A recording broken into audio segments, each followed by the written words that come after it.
We are discussing today proceeds from some of our mature assets. When we discussed about selling a stake in Kenya Pipeline, many people said, oh, you want to sell the family jewel, or you want to sell this. We've done privatization before. We privatized Kenya Airways, we privatized KCB, we privatized Safaricom, we privatized I don't know which company. But today, we cannot account for the proceeds of that privatization. We are doing it differently. And that is why Parliament passed the National Infrastructure Fund. It is not an experiment, as I said yesterday. It is what other countries have done. It's what India has done. It's what the UK has done.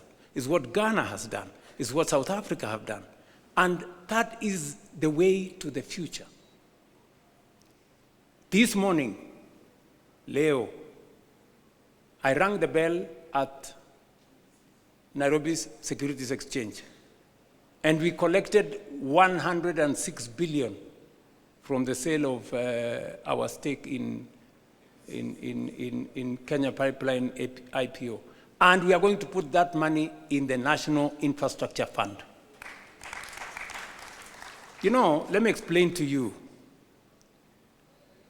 If we don't have the National Infrastructure Fund, the National Infrastructure Fund gives us a different leverage. It multiplies that 106 billion 10 times. You know, not through magic, no. Through innovation, creativity, and financing. And that is how we are going to have additional resources to do our roads, to generate more energy, and to do what our senior here, party leader, was saying. He said, we pretend that there is always an emergency in northern part of Kenya, when we know it's going to happen. Because of what we are doing now, if you read today's newspaper, we have already advertised for several dams.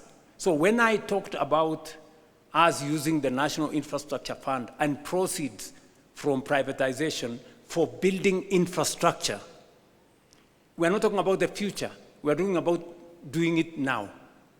We've already done the contract for Jomo Kenyatta. That is where about 15 billion shillings is going to go. And that 15 billion shillings is going to enable us raise 150 billion, just by putting 15 billion. It's the same thing we are going to do with the dams. If you check today, we have already advertised several dams, because that is how we are going to cure the problem of food insecurity. Water harvesting, water storage, irrigation. That's how we are going to eliminate the shame of hunger in our republic. And we are beginning that journey today.